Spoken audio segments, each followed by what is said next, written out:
¡Feliz aniversario Touch the World! Porque la inclusión es importante en nuestro país. Hola, ¿qué tal?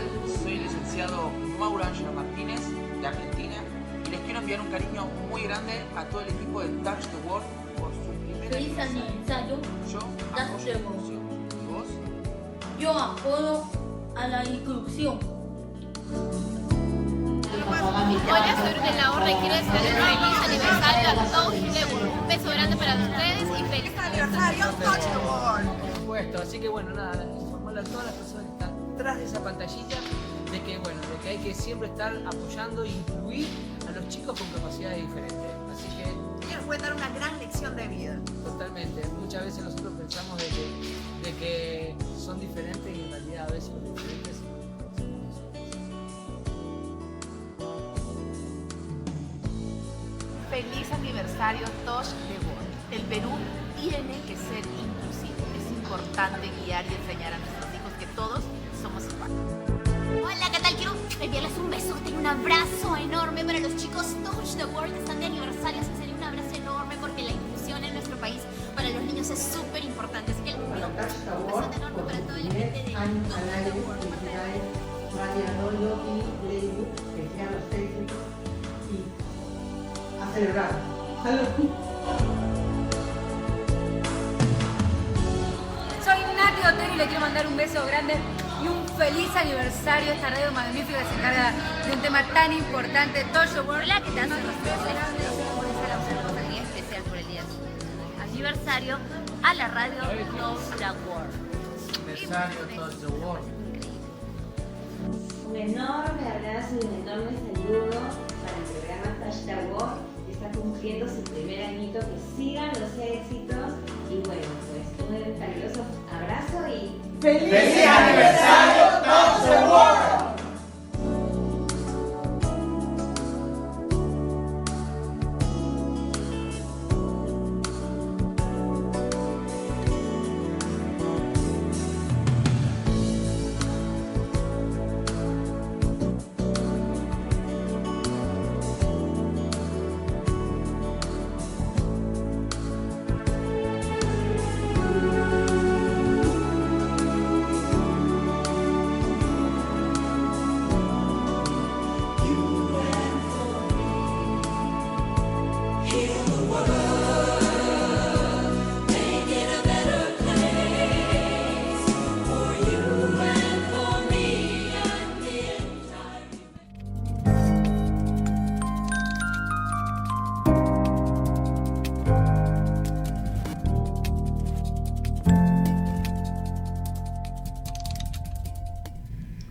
Muy buenas noches, amigos, estamos aquí nuevamente en su programa Touch the World de Radio Miraflores y hoy tenemos un invitado muy especial, ¿verdad, Lady? Como siempre nos acompaña Lady Ruiz, su conductora Marilu Arroyo y el invitado Fernando Vilches, un psicólogo súper reconocido en el tema de adaptaciones curriculares y evaluaciones psicopedagógicas, ¿verdad? Así y director de Cuscaya. ¿Qué tal, Fernando?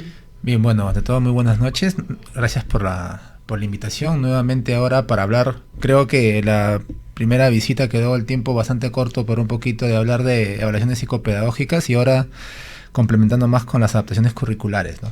Es un tema bastante, creo que muy poco hablado, pero necesario en la actualidad. El tema, señores, que vamos a tratar hoy es evaluaciones psicopedagógicas y adaptaciones curriculares ante la diversidad humana, ¿no? Que hoy la vivimos en todos los aspectos, ¿verdad? Totalmente, sí.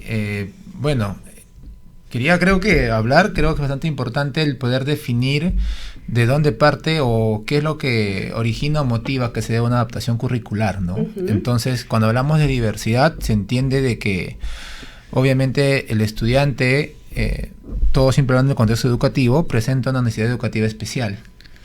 Pero bajo el enfoque actual, el cual es, a diferencia de los años 60, del que se pasó solamente al etiquetar el por qué el estudiante o el niño tiene dificultades, se ha dado lugar en la actualidad a un enfoque mucho más integrativo y el saber diferenciar cuándo es una necesidad educativa y cuándo es explica una necesidad educativa especial. Okay. Entonces, bajo este concepto, todos los estudiantes presentan una necesidad educativa en algún momento, ¿no? Tienen alguna dificultad o algún factor que impide que ellos logren un objetivo determinado en algún momento de su proceso de enseñanza-aprendizaje. Eso en ese caso, Fernando, como dices, ¿te refieres más a lo que es el estilo de aprendizaje? Probablemente pueda ser que este estudiante aprenda de determinada manera a diferencia de sus demás compañeros y por ende requiera que se le tenga que enseñar o utilizar estrategias de manera diferente, lo cual implica que tenga una necesidad educativa especial. Claro. Por supuesto, ¿no? En ese sentido, por ejemplo, tenemos diversos cursos y no todos somos talentosos en matemáticas y entonces ahí estamos hablando de que tiene una necesidad en algún momento en ese curso, Exacto. sin necesidad de tener una condición especial. Exacto, entonces esto creo que tenemos que remarcarlo, sobre todo el nuevo enfoque de la currícula de este año, ¿no? De que, o bajo, en la cual nosotros se están dictando las clases. La necesidad educativa ahora se da desde el mundo de la diversidad. O sea, un aula es todos los estudiantes, cada estudiante es un universo diferente y por tanto requiere una enseñanza de acuerdo a esas características. Más allá de que este estudiante tenga o no tenga un diagnóstico o alguna condición que limite o por ahí le generen dificultades para que pueda lograr el objetivo determinado. Hoy en día funciona que un maestro pueda decir, bueno, esta es mi metodología de trabajo y los niños tienen que caminar alineados a esta metodología. No, absolutamente eso ya no funciona. Es más, es lo que genera a veces las dificultades a pesar de que el niño no tenga ninguna condición de desarrollo que justifique los errores, ¿no? O que le genere problemas.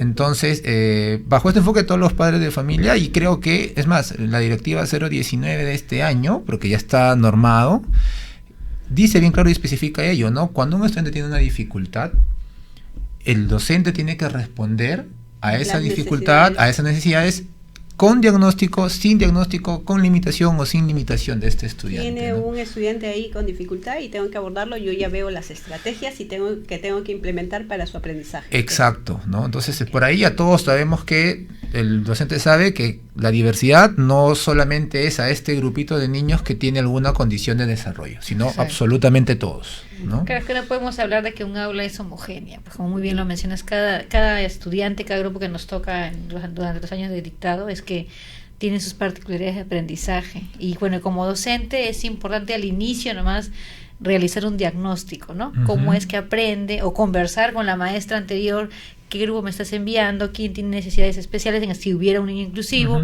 quién tiene necesidades de aprendizaje. Pero Fernando, en este caso, ¿qué sería una evaluación psicopedagógica? A ver, justo para recordar un poquito, la evaluación psicopedagógica está orientada a determinar la línea base de aquellos procesos que de alguna manera facilitan o intervienen en el proceso de aprendizaje. Es decir, cómo este estudiante, este proceso psicológico le permite aprender, o cuáles son aquellos procesos psicológicos que le permiten aprender, ¿no? Por ejemplo, el tema muchos dicen que los niveles de atención están muy influenciados bajo el enfoque de las neurociencias, por ejemplo, que la atención es la primera ruta por la cual tiene que activarse para que haya un proceso, para que haya aprendizaje. Por lo tanto, es necesario el aprendizaje. Y hoy en día los niños son muy dispersos, ¿no? Exacto, ¿no? Entonces hay que establecer la línea base, si está dentro de lo esperado para la edad que tiene, asimismo también el tema del lenguaje, el tema de las habilidades de aprestamiento para que pueda aprender a leer, escribir y también para realizar el cálculo, por ejemplo. También no solamente estamos hablando de las partes cognitivas o intelectuales, sino también las partes socioemocionales, los niveles de regulación emocional, los niveles de sociabilización, que eso también va a facilitar desde una perspectiva bastante integral, ¿no? Todo interviene, ¿no? Es decir, incluso los niños que supuestamente, que en su estándar o en su recorrido de aprendizaje, de educación, han tenido un nivel alto y de pronto tienen problemas emocionales, qué sé yo, ya bajan definitivamente esta línea que tenían, ¿verdad?, referente a su aprendizaje. Entonces el docente se ve la necesidad de... y con el área de psicología, me imagino, ver qué está pasando con este niño para poder determinar si la estrategia o las medidas a tomar es un abordaje psicológico o un abordaje parte del aprendizaje. ¿Cómo es que se lleva esto? A ver, el primer agente indispensable que se va a identificar las dificultades o más o menos qué está pasando con los estudiantes es el maestro.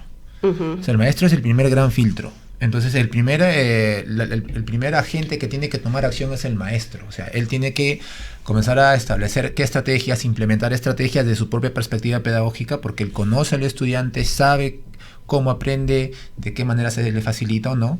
Entonces, si en caso él ve que a pesar de sus intentos no hay el progreso, se sigue manteniendo la dificultad y es más, se va intensificando conforme va pasando el tiempo, pues obviamente ya se da cuenta de que esto traspasa el lado pedagógico, porque va más a un tema interno del propio estudiante, ¿no? Y ahí entra a tallar el segundo agente, que es el psicólogo. En este caso, si hay en un colegio o una institución educativa hay un departamento de psicopedagogía, entonces él sería el segundo agente a tallar, pero ya no solamente en el sentido de como ahora se estila, no, bueno, profesor, yo te derivo a ti psicólogo y tú te encargas. Ves lo que haces. No, sino es, los dos tenemos que comenzar a trabajar de la mano para que al final este estudiante realmente definir.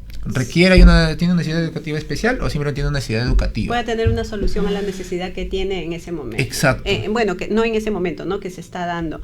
Ahora, ¿los colegios pueden solicitar una evaluación psicológica a los estudiantes o los colegios están, psicopedagógica, perdón, o los colegios están capacitados hoy en día a evaluar psicopedagógicamente al estudiante? Bien. ¿Cómo es que funciona?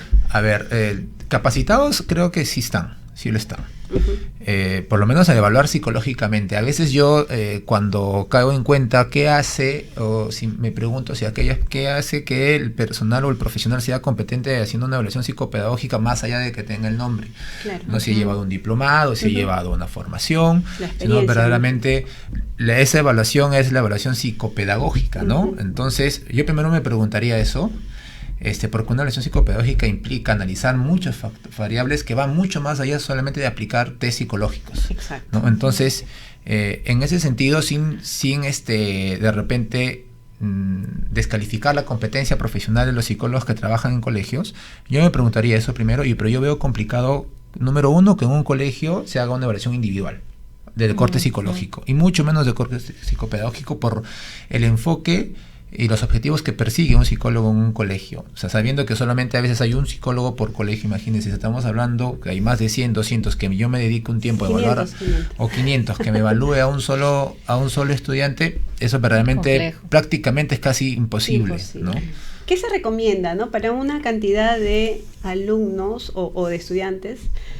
Lady siempre me corrige, no alumnos, estudiantes.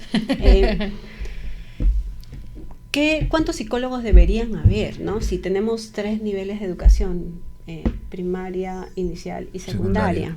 A ver, bueno, la cantidad es a mayor cantidad mejor, ¿no? O sea, porque así se atiende pero de es todas las posible abordar, o sea, características. ¿cuál es la cantidad que un psicólogo podría abordar en realidad, ¿no? Si no me equivoco, hace poco cuando salió el tema de la ley del psicólogo educativo, o sea, un psicólogo en cada escuela, más o menos el promedio era de que por cada 100 alumnos haya un psicólogo. Por cada 100. ¿No? O sea, en promedio, pero no es muy real, eso no es muy real. O sea, a veces hay un psicólogo por una institución educativa estatal, hay casi más de 1000 estudiantes y hay un solo psicólogo. Entonces, eso vemos, y por cada 100 se hace mucho más complicado. En realidad es un formalismo. ¿No? Y bueno, la ley del psicólogo está, pero el problema viene desde la segunda pregunta. ¿Hay psicólogos verdaderamente calificados para que puedan atender las necesidades de hoy? Esa es la gran pregunta. En tema de profesionales hay muchos profesionales, hay mucha oferta, pero vienen esos profesionales que van a ingresar o que están capacitados para atender esas dificultades en la actualidad, y ahí viene la gran pregunta y la gran incógnita, ¿no? Que al final se va a ver solamente si es que ingresan, cuando ya está trabajando. Entonces, la verdad, la psicología también peruana tiene ahorita muchos retos y muchas limitaciones a la vez, que se necesita comenzar a cambiar desde la perspectiva de actualización profesional, actualización de conceptos, actualización de estrategias y sobre todo recuperar el matiz científico, porque nosotros somos una ciencia. Entonces muchas veces las prácticas profesionales se dan siguiendo patrones que no se basan en evidencia científica. Entonces eso también es otra gran incógnita, gran dificultad que ahorita por lo menos en el plano psicológico se está viendo, y se ve desde pregrado, no solamente se ve ya cuando uno es profesional, ¿no? estamos bien complicados. Se por está ahí. complicando, pero ante ello, o sea, lo que se requiere es justo eso, ¿no? Entonces, desde pregrado, aquellos psicólogos que están actualizando constantemente y con su experiencia basada en criterios científicos tienen que ingresar a hacer las prácticas, a trabajar. Se debería eso, ¿no? regular el tema de las prácticas en los colegios, ¿no? Debería darse una norma, creo que a una necesidad tienes ahí quien cubre esa necesidad, pues, ¿no? O sea, es ilógico no contar con el apoyo de personas que están disponibles ahí, pero que por, no sé, por una ley, una norma por burocracia que más, ¿no? claro, Por ¿no? que documentación. se debería de dar. Yo creo que eso podría ser o estancarse en los colegios nacionales, pero en el colegio particular sí podría darse por un tema de las gerencias, los administrativos, la dirección de los colegios deberían promover este tema, porque finalmente se está beneficiando el colegio, ¿no? Se está beneficiando el practicante y se benefician todos los alumnos, ¿no? Estamos solucionando una necesidad en base a los recursos que tenemos.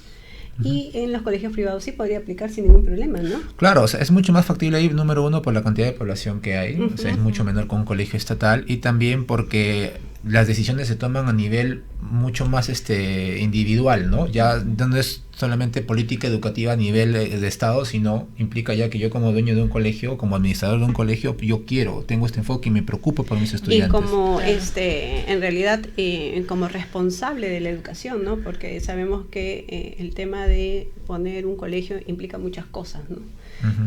No es como otro tipo de negocio, porque bueno, definitivamente el colegio o las universidades privadas son un negocio, pero parte de este negocio implica pues dar un servicio con todas las condiciones que se deberían, ¿no? Claro, ahora, y si lo tengo en las manos, ¿por qué no hacerlo? Claro, pero hoy también tendríamos que también hacer un hincapié al padre de familia en qué tipo de servicio yo quiero contratar para mi hijo, sobre todo hablando de educación, ¿no? O sea, si es que yo simplemente quiero un espacio donde lo tengan la mayor cantidad de horas porque yo trabajo o porque tengo otras cosas que hacer y o no lo puedo controlar, a mayor tiempo pare fuera de casa, que en mi casa, mejor.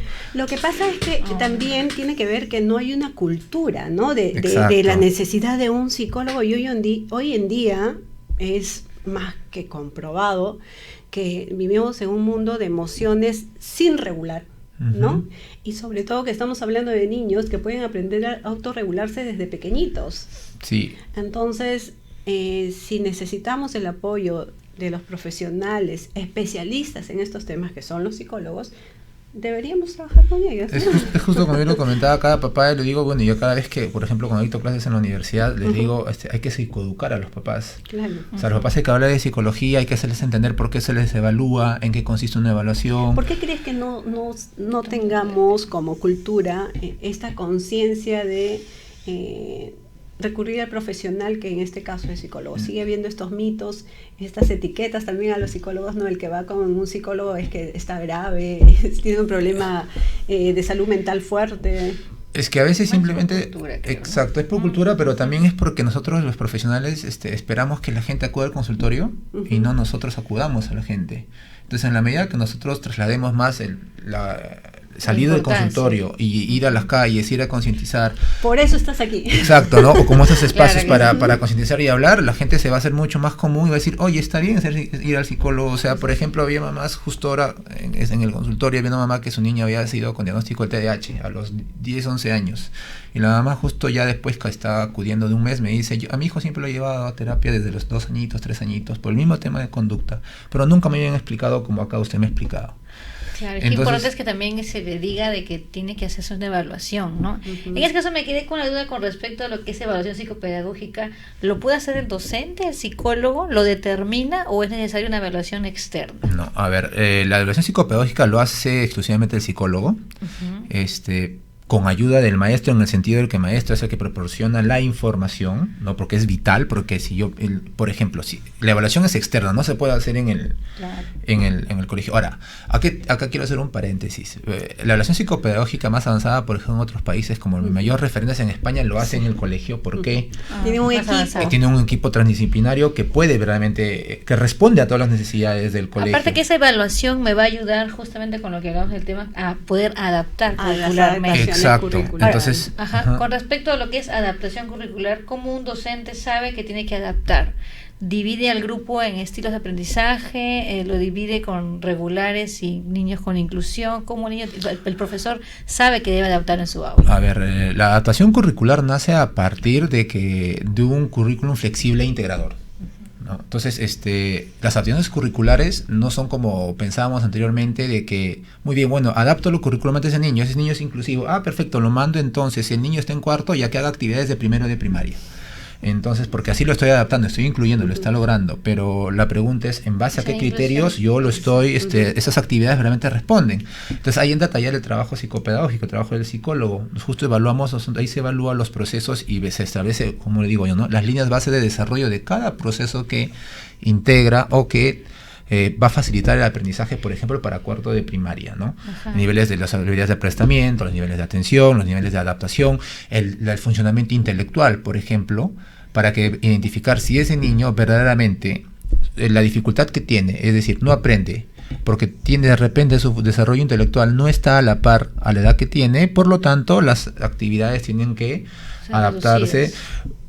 Yo no llamo reducidas porque eso se malinterpreta. El tema de reducir es decir, perfecto, le bajo el nivel a este niño y ya no se trabaja. O le doy 10 ejercicios y al otro, ¿no? Exacto. Entonces, en ese sentido lo que se va, y es un poco lo que dice José María Ruiz, ¿no?, que es el que comienza a definir la adaptación curricular. La adaptación curricular es un proceso de planificación para su posterior ejecución bajo criterios que van a facilitar el logro de los objetivos programados para el grado en el que está ese estudiante. Por lo tanto, la primera conclusión que llegamos es que la adaptación curricular no implica que yo le voy a bajar de nivel, sino yo voy a cambiar las estrategias para que esta persona, para que este niño, este estudiante aprenda. Ahora, ahí está el segundo. Es un tema progresivo, porque ¿qué pasa si es que yo como profesor veo que ya lo adapté y no aprende y no logra?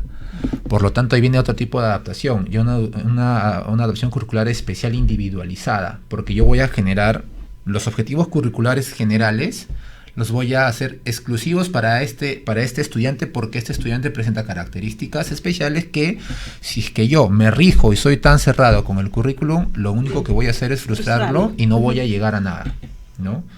Entonces, en ese sentido se basa lo que es el tema de la adaptación curricular, ¿no? ¿Y cómo se adapta en este caso si el niño no lee y está en cuarto grado? ¿No? Porque sabemos que los niños inclusivos pasan de grado. ¿Cómo determinas hasta dónde tiene que llegar? ¿Quién lo determina? ¿Lo determina el docente? ¿Necesita un especialista, un monitoreo? A ver, lo determina el docente porque el actual currículum, los estándares de aprendizaje están divididos en 8 niveles, ¿no? Entonces, cada nivel de acuerdo a el ciclo en el que está. Por lo tanto, lo que bien dice el reglamento para la educación básica especial, los niveles son los mismos, solo que el docente decide que si es necesario o no disminuir un nivel en cuanto al estándar, y sobre todo es adaptar los objetivos. Por ejemplo, si tú me dices un niño de cuarto que no lee, perfecto, pero el hecho de que no lee, si ese niño puede aprender o no, si aprende, no hay problema. Por lo tanto, mi forma de evaluación será diferente, ya no será escrita, sino será oral. El profesor tendrá que decirle oralmente las preguntas, ¿no? Y por ende para que él vaya respondiendo. Pero ¿cuándo debería aprender a leer? Acaba de sexto grado, acaba la primaria y es posible que no lea. ¿Cómo es que pasa la segunda etapa? A ver, si es que el tema de la lectura de línea base, el punto crítico es entre los 6 a 7 años, ¿no? Ahí ya tendría que haber a leer. Tendría que el niño aprender a leer, porque esa es la herramienta básica que le va a permitir todo el proceso de aprendizaje posterior. Entonces, si es que el niño no aprende a leer allí, tendríamos que determinar por qué no aprende. No si no aprende por falta de estimulación, porque generalmente los niños, pues porque el papá de repente por ahí en casa no se le estimula y solamente se van con lo que el colegio logra o se le brinda en el colegio, o si no aprende porque hay un trastorno específico del aprendizaje o hasta una condición neuropsicológica que le está impidiendo que él aprenda a leer. Entonces, en ese sentido, por eso ahí va el tema de la evaluación psicopedagógica, para establecer justo esa línea base del por qué. ¿Cuál es la necesidad para cubrir y cerrar ese círculo, en este caso, de la lectura, ¿no? Exacto. Justo como decía Lady, en el tema de que, como sabemos que el niño inclusivo solo pasa de año, o sea, ese es justo, por ejemplo, ¿cómo saber hasta dónde? Exacto, es un vacío de la política educativa actual. O sea, el niño el hecho de ser inclusivo no quiere decir, bueno, que se encargue el profesor del siguiente, te la pongo fácil. Y que le voy a poner ya logró todo. Claro, entonces, ¿no? al final es justo eso. Ahora, yo sí tengo que hacer allí bastante, un poquito abogado del diablo, me gusta el término, pero en ese caso defensor de los profesores, porque hay profesores que lo hacen no porque tengan una mala intención, sino porque desconocen del tema. A los yo, por ejemplo, hace unos meses estuve capacitando a profesores en un colegio privado y me decían, yo quiero hacer adaptaciones curriculares, pero yo no sé si lo que estoy haciendo está bien. Exacto. Entonces yo no sé, por ejemplo, yo tengo niños con TDAH en mi clase, tengo niños con autismo en mi clase, pero yo no sé si lo que yo estoy haciendo está bien o si es lo que él necesita. Entonces, porque yo no soy un especialista en el tema y no me han dicho, claro, el currículum dice de que yo tengo que bajarle el nivel, pero ¿qué significa bajarle el nivel? Pero usted, en el tema de la currícula, ¿no? Están determinados los objetivos a los que se debe llegar. Entonces es cuestión de criterio, ¿no? No tienes que ser un especialista o un sabio en el tema de adaptaciones curriculares, porque tú tienes que plantearte objetivos, porque quién mejor que el docente que convive con el niño puede conocer su nivel de aprendizaje. Ya, pero, entonces, de acuerdo a eso, porque finalmente no tenemos un especialista que supervise las adaptaciones curriculares, o si los hay. O sea, especialistas en adaptaciones curriculares hay, pero lo que queremos saber es, o sea, bajo qué enfoque o bajo qué modelo teórico fundamentalmente trabajan y hacen esa adaptación curricular. Si simplemente es por un tema técnico, si es decir, a la base empírica, a ver, hay 5 objetivos que permiten que para o 5 desempeños que el maestro tiene que evaluar. Bueno, como este niño tiene, por ejemplo, discapacidad intelectual nivel moderado, ya, esto y esto no más pueden, esto no. Pero ¿bajo qué sustento de que esto sí lo va a lograr? Por ejemplo, cuando tiene un niño con TEA, el niño con TEA generalmente tiene dificultades de seguir la comprensión, ¿cierto? Entonces yo como docente tengo que saber, bueno, yo no sé pues si el niño con TEA el tema de comprensión, me lo tendrían que decir, y ahora ahí viene el tema de adaptación curricular. El niño con TEA, a partir del nivel de severidad que presenta, yo tendría que decirle, mire, este niño tiene un nivel de comprensión, todavía va a llegar solamente va a llegar a nivel literal. ¿No? Ese es tu primer trabajo. Tu primer objetivo es ese, pero para este grado te están pidiendo que tú llegues a nivel abstracto.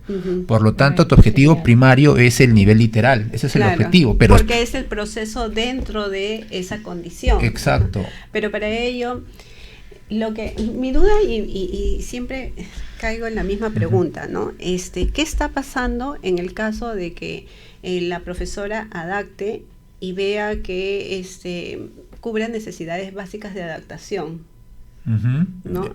Cuando yo voy a algo más. Ya. A ver, cuando solamente cubren necesidades de adaptación es porque se está haciendo allí una adaptación curricular especial. O sea, por ejemplo, así para hablar rapidito, hay 5 inclusive tipo de adaptaciones de acuerdo al currículum, ¿no? Es el currículum ordinario, es decir, la adaptación ordinaria, es decir, el estudiante recibe lo mismo, se le evalúa de la misma manera, solamente, ¿por qué? A pesar de sus limitaciones, claro, generalmente se hace de los chicos que tienen, por ejemplo, una limitación física. Ahí no hace un tipo de modificación, nada, porque no tiene que ver con su aprendizaje. Después viene una adaptación con algunas consideraciones, es decir, por ejemplo, los niños que tienen una discapacidad auditiva. ¿No? De acuerdo a su severidad, el maestro, yo no cambio objetivos, sino solamente utilizo recursos para que este niño llegue al objetivo, ¿no? Luego vienen ya las adaptaciones significativas, o sea, es decir, con cambios significativos. Yo estoy cambiando absolutamente todo un área de académica para que este estudiante pueda lograr los objetivos. Inclusive, a partir de ello, yo puedo cambiar hasta los objetivos. ¿Por qué? Si estoy hablando de un estudiante con discapacidad visual o con discapacidad auditiva a la vez también, yo tendría que cambiar mi estructura de los objetivos en cuanto al área del lenguaje, por ejemplo. Pero eso lo evalúa el profesor y lo determina el profesor, o sea, el docente. Exacto. Justamente ese es el punto, ¿no? Si el docente es el que conoce, es el que convive, es el que ya identificó la necesidad de este estudiante, porque para esto tienes un proceso que son los primeros meses que tú vas conociendo a todos los alumnos, ¿no? Entonces, muchas veces nos preguntamos, ¿no, Lady?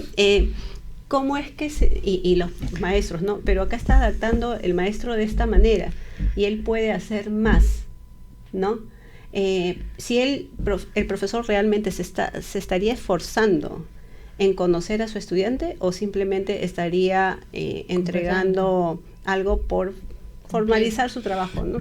Bien, A ver, por eso el primer punto para una evaluación curricular es la evaluación psicopedagógica. Y en el informe que se emite están las recomendaciones por área. Particularmente el informe, y es un poco el modelo psicopedagógico que yo estoy elaborando ahora, es que en los informes se certifica claramente la adaptación por área, solamente teniendo en cuenta aquellos procesos psicológicos que van a afectar dichas áreas. Y sobre todo yo lo baso, por ejemplo, en comunicación y matemática y personal social, dependiendo del caso, porque esos son los resultados que arrojan. Generalmente, por ejemplo, para niños con TEA, yo tomo en cuenta esas 3 áreas académicas porque son las que, de acuerdo a la currícula, son las que presentan por ahí, va a presentar mayor dificultad. Exacto. Por lo tanto, allí es donde se adaptan los objetivos, en este caso los desempeños, ¿no? Y el maestro viene y dice, oh, perfecto, mira, me está recomendando que yo tengo que adaptar, realizar de esta manera la adaptación, entonces yo la tengo que ejecutar. Claro, pero lo que tú estás haciendo es una guía, ¿verdad? Y el maestro de todas maneras va a aplicar su propio criterio al definir, porque tú en esa evaluación lo que se está determinando con ese documento es este niño aprende de tal manera matemáticas, de tal manera comunicación, es lo que estoy entendiendo, ¿verdad? Entonces, tú le das ese formato o esa guía al maestro y el maestro va a ir midiendo realmente, ¿no? Exacto, porque el maestro tiene que hacer justo siempre esta evaluación constante, ¿no? Esta retroalimentación constante y diaria para que vea los progresos día a día de su estudiante. Entonces, si yo veo que mi estudiante ya logró el objetivo primero de que, por ejemplo, en el ejemplo anterior de la comprensión literal, yo tendría que dar al siguiente paso, la comprensión inferencial. Y luego, si veo que llega a la comprensión inferencial, pasar al siguiente nivel. Ahora, la pregunta es si muchos profesores dicen lo mismo. Y si no llega más, bueno, si no llega más, es su línea base. Entonces, ¿para qué forzar al estudiante si es que ya no llega? Ahora, y si no llega más, tiene que en realidad ser sustentado, agotar todo. ¿No? Por ejemplo, si este niño va a llegar solamente al nivel inferencial, ya no llega al criterial, el por qué, ¿no? Pero, por ejemplo, ahí, Fernando, sería importante de que ese tipo de adaptación curricular sea explicado al papá, ¿no? Para que el padre sepa, no, mi hijo no hace nada, no, pero es que su niño va a llegar acá. Entonces, así ya no se preocupa de que qué está haciendo la profesora, ¿no? Porque ahí el vacío, pienso yo, ahí es que nadie supervisa si de verdad están adaptando o no. El profesor, como muy bien lo mencionas, es el dueño del aula, es quien adapta, es el quien determina hasta dónde va a llegar el aprendizaje, es el líder ahí, y el papá, ¿qué sabe? En este caso, ¿no? Claro. Si eres curioso, lo sabes, pero si no... Como los papás, como los padres, nos aseguramos que nos estén dando una educación de calidad, le estén brindando a nuestro niño una educación de calidad, independientemente de cualquier condición, independientemente de todo esto, ¿no? ¿Cómo nos aseguramos? ¿Quién nos garantiza? ¿Hasta dónde sabemos que va a llegar?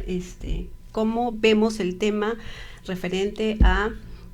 vemos adaptaciones, pero quizás vemos adaptaciones que él ya procesó en anteriores años?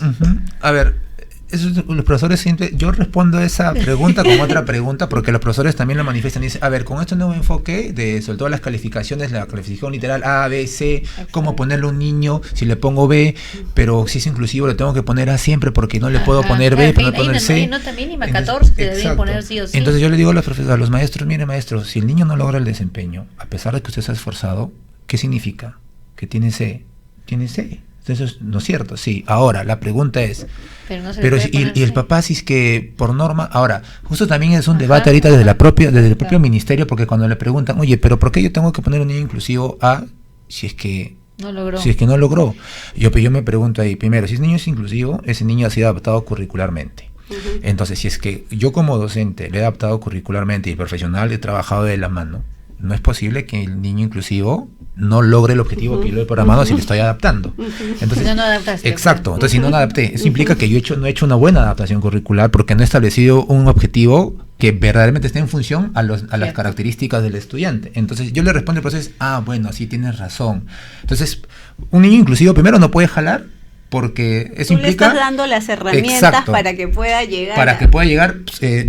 Lo he adaptado, contextualizado a sus capacidades, he tenido en cuenta eso es su nivel, entonces no puede desaprobar, no puede no lograr ese desarrollo. Claro, porque tú le vas a determinar siquiera el mínimo, pues, ¿no? Claro, la idea, ¿no? Claro, debe haber por un ejemplo, mínimo. ¿no? Por ejemplo, si en comunicación le pongo literal, tiene que llegar al literal. Exacto, porque Ahora, yo sé que... pero ese dejo es el abierto que puede avanzar un poco. Exacto, o sea, eso es lo que yo... Lo que sí puede pasar es que, por ejemplo, yo le he programado que llega al literal, oye, pero el niño logró a inferencial, excelente, o sea, mejor todavía, ¿no? O sea, eso sí, pero no puede pasar que yo le programo el literal y el chico me jale. Entonces quiere decir que la adaptación curricular ha estado mal hecha, ¿no? Entonces, ese es el primer punto. Y ahora el segundo punto es con los profesores que yo les digo es, mire, profesor, y con un estudiante regular, me dice, ¿qué hago? Bueno, en la política no dice en ningún momento que el estudiante tiene que tener A siempre en el primer bimestre, ¿no? O sea, eso yo no sé de dónde saque, sino qué pasa, se está tomando esta mala costumbre o esta mala comprensión de prefiero ponerle siempre A para que así el papá no me reclame, no tenga problema. Entonces, yo me pregunto ahora, ya, perfecto, usted le pone A en el primer bimestre, y si en el segundo o tercer bimestre tiene B y C, ¿qué le va a poner? O sea, si este chico tiene la competencia ¿cómo A, justificas el siguiente grado que no exacto, sabe? yo como le digo a los profesores, profesor, si el chico se merece una C, póngale una C, pero en la medida que usted tenga las evidencias que puede justificar por qué tiene esa C. Por eso creo que eso debe de ir acompañado. Bueno, no todos los colegios tienen la misma metodología de evaluación, creo yo. No debe ir acompañado con las tareas, con las exposiciones, actividades grupales, exámenes, pero no solamente los exámenes. A veces se le da mucho peso a los exámenes cuando hoy en día esto hay múltiples, está fuera de, claro, o sea, fuera de la educación vanguardista, ¿no? Claro, ya o sea, no aplica. Y el enfoque educativo actual y a nivel mundial es eso, ¿no? O sea, al estudiante se le crean diversas oportunidades para que pueda él lograr aprender. O sea, más allá de que... Entonces, a ver, si se le evalúa a diario, y evaluar no solamente implica tomarle una prueba, un examen escrito, sino trabajo grupal, participaciones, hay múltiples oportunidades para que el chico pueda demostrar, el estudiante demostrar que aprende. Por lo tanto, hay muchas oportunidades en las cuales este estudiante puede aprobar el curso. Entonces, pero si los colegios solamente van a remitir un examen mensual, un examen bimestral y su revisión de cuaderno y por ahí un trabajito más, entonces tiene cuatro solamente chances para que tenga una nota para que yo determine el proceso de aprendizaje. Entonces, al final ahí también... No tengo muchas herramientas de evaluación para lograr, para verificar realmente si los objetivos fueron logrados. El profesor tiene que buscar es más evidencia para el logro del desempeño. Claro, pero eso como dice Fernando, y tiene mucha razón, no es una evaluación, no le puedes dar pesos a las evaluaciones, ¿no? Eso ya hoy en día no parte aplica, de, ¿no? Es parte de eso. Vamos a dejarla de lado, ¿no? No, claro, o sea, es un medio más, es una estrategia más, es un recurso más, pero no le puedo dar, por ejemplo, que le represente el 80% de la nota del bimestre, o al cuaderno, por ejemplo, ¿no? O sea, muchos profesores, a mí me ha tocado profesores de dos tipos. A mí me dicen, yo la verdad tengo muchas notas. La verdad que yo no puedo evaluar a diario porque son muchas notas que tengo que sacar. Digo, profesor, pero no tiene por qué usted evaluar a diario. O sea, pero sí procure generar oportunidades de aprendizaje suficientes para que el estudiante no desapruebe. Por ejemplo, si hoy en la exposición el estudiante desaprobó su exposición, tiene que generar otra oportunidad para que ese chico pueda resarcirse. De repente la exposición grupal no es un medio, no es su fuerte porque por ahí hay otras variables que interfieren en eso. Pero por lo menos déjenle un trabajo individual, no él sí puede demostrar que sí. Entonces, me encontré con un profesor contraparte que me dijo, yo a mis estudiantes que no pueden, les digo, graben su video exponiendo y tráiganme el CD y yo voy a calificar su exposición. ¿No? Entonces, ahí es otra cosa. Y el estudiante es otra cosa en el video que cuando sale enfrente. Bueno, porque tiene que estar preparado para... recordemos que son personitas que se están formando. Entonces tenemos que brindarles estrategias, ¿no? Para que ellos también se sientan reconocidos y valorados con lo que ellos están en la capacidad de aprender, ¿no? O sea, y ahí, por ejemplo, Fernando, con respecto a lo que tú mencionas, es que cada niño desarrolla una capacidad, ¿no? Y una habilidad incluso. ¿Cómo el maestro debe clasificar su aula? Identificar también, ¿no? ¿Cómo clasifica su aula para hacer adaptación curricular? Y aquí hay una pregunta interesante que dice, ¿qué pasa cuando dentro de un aula de 30 niños el docente considera que más de 15 tienen dificultades para el aprendizaje? No necesariamente son niños inclusivos. De la mano con el departamento psicológico dice, ¿existe la responsabilidad del docente de adaptar sí o sí? A ver, primero... La tenemos difícil a veces. A ver, pero sí, a ver, ¿cómo adaptamos acá? Porque mira, has mencionado al inicio de que cada Fernando, niño... creo que te vas a quedar porque hay muchas preguntas. Cada niño, hemos quedado que cada niño es diferente. El docente no puede, no es real que el docente adapte para cada niño. Entonces, ¿cómo le diríamos que sea más fácil, no? Los más viable, ¿no? grupos.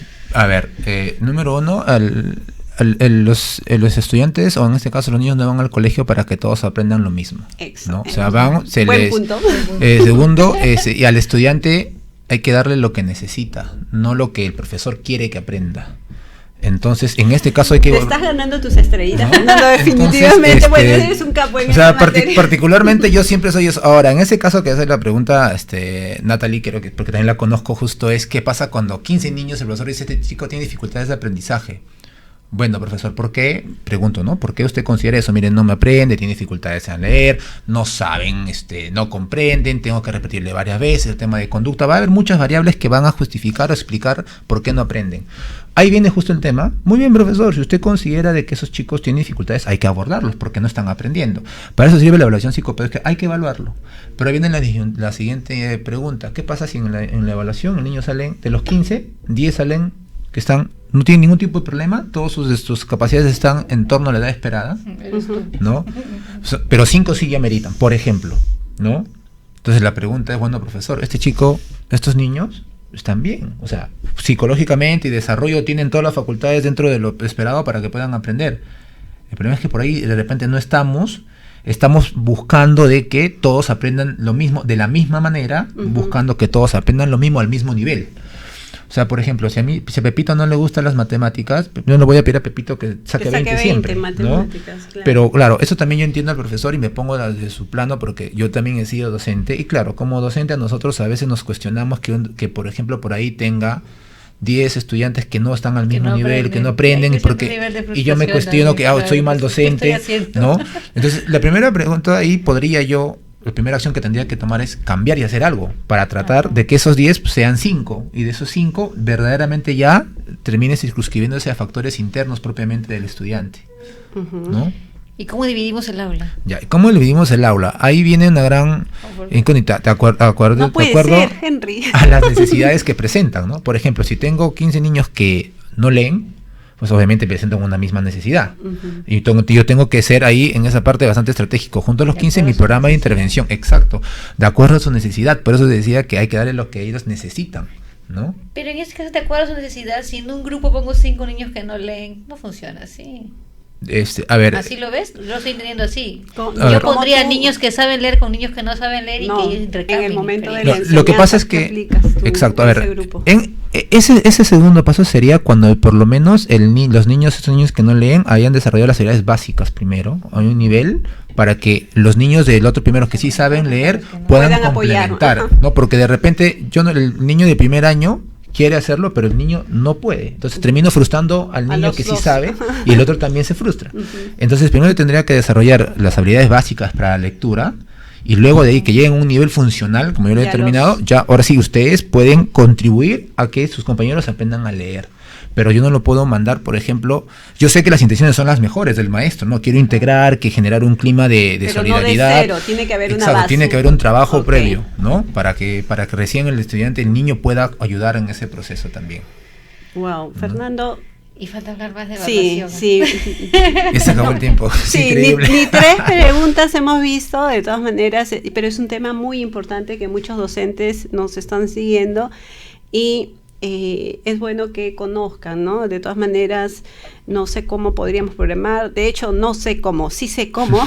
Tiene que regresar. Podemos programar una segunda parte de esta entrevista para poder darle herramientas a los docentes también, ¿no? Sí, referente a eso. Bueno, yo estoy encantado de compartir porque yo quiero difundir este modelo, número 1, el modelo de evaluación psicopedagógica, y número 2, un libro también. Estoy haciendo una propuesta de trabajo para sobre todo adaptaciones curriculares, pero el primer punto es el tema de evaluación psicopedagógica, porque eso hay que difundirlo, es decir, qué es, para qué consiste y la importancia dentro del contexto del proceso de aprendizaje. ¿Qué te parece si te comprometemos a que bueno, en una segunda entrevista solo hablemos de evaluaciones psicopedagógicas para que nuestro público pueda conocer mucho referente a este tema y poder luego pasar, ¿no?, en una tercera entrevista a lo que es adaptaciones curriculares. Yo encantado. O sea, justo ahora, bueno, felizmente han salido esas invitaciones, pero a universidades para difundir esto. Y es más, yo cuelgo en Facebook siempre esto, o sea, yo hago videos, es más, voy a hacer transmisiones sobre este tema. Tu página, ¿verdad? Y ¿dónde te pueden contactar? A ver, nosotros me pueden contactar al Centro de Atención y Bienestar Psicológico Cuscaya, que con $K, Cuscaya. Yo hago transmisiones en vivo allí o inclusive cuelgo material de que voy trabajando sobre todo este tema de evaluaciones psicopedagógicas. a versiones curriculares yo quiero tener como que por lo menos la estructura de mi propuesta hecha para generar, pero sí la gente, los seguidores me están pidiendo particularmente, habla un poco más de esto, cuelga, muchos docentes me dicen, ¿y cuándo vas a capacitar sobre actuaciones curriculares? Me dicen, pronto yo voy a hacer, entonces igual yo en mi página, que sigan Cuscaya Psicología, o en mi propio Facebook personal también, Fernando Vilche Sánchez. ¿A qué número te pueden contactar? O al 936-300-337, o yo respondo generalmente por Facebook rápidamente. O sea, a veces me escriben personas que inclusive no conozco y me hacen preguntas y me dicen, mira, yo soy profesor o soy psicólogo, tengo esta dificultad. Bueno, me escriben y yo les respondo, porque creo que en realidad en la medida que nosotros divulguemos estos conocimientos que son actualizados, científicos, etcétera, esto le va a hacer bien para todos. Y esto creo que hay que psicoeducar a la gente, eso no me voy a cansar de repetirlo, o sea, hay que concientizar en eso, ¿no? En estos temas, sobre todo de diversidad. Nos quedó, chico, hablar de diversidad e inclusión educativa, cuál es la diferencia. De todas maneras, yo creo que vamos a hacer entrevista, definitivamente. Un full day, ¿no? Definitivamente, sí. Bueno, se acabó. Sí, se acabó el programa. Muchísimas gracias. Estamos coordinando la entrevista sobre evaluaciones psicopedagógicas. Prontito, no te nos vas a escapar. Y bueno, quiero anunciar, hay una rifa el 30 de septiembre a favor de la pequeña Mía. La donación es 5 soles y pueden depositar en la cuenta del BCP, que lo vamos a colgar en nuestra página, pero de todas maneras la menciono, 194-3862-9288-080, ¿no? Pueden escribir al Facebook de Mía también para obtener mayor referencia. Es una niña que necesita mucho nuestro apoyo, así que todos apoyar a Mía. Bueno, Lady, se acabó el programa y con el compromiso de que Fernando vuelvas de todas maneras. Yo firmo el compromiso desde ahora para volver, no se preocupen. Gracias, y bueno, por la oportunidad. Como siempre, las pulseritas pronto vuelven. Sí, porque vamos a seguir vendiendo otras pulseritas sobre inclusión. Tiene una frase muy linda que es: el ser diferente nos hace únicos. Definitivamente, unámonos a esto. Yo amo la inclusión porque el amor es respeto, valoración, cuidado. Implica muchas cosas. Amamos todos. Creo que hay que pensar eso, ¿no? Ese mensaje debe ir a calar a cada uno, ¿no? La mala inclusión. Cada uno de nosotros tenemos que involucrarnos en estos temas. Sí. Bueno, nos vemos la próxima semana. Listo, todos los jueves. A las 7 de la noche en Touch the World. Muchísimas gracias. Gracias a ustedes.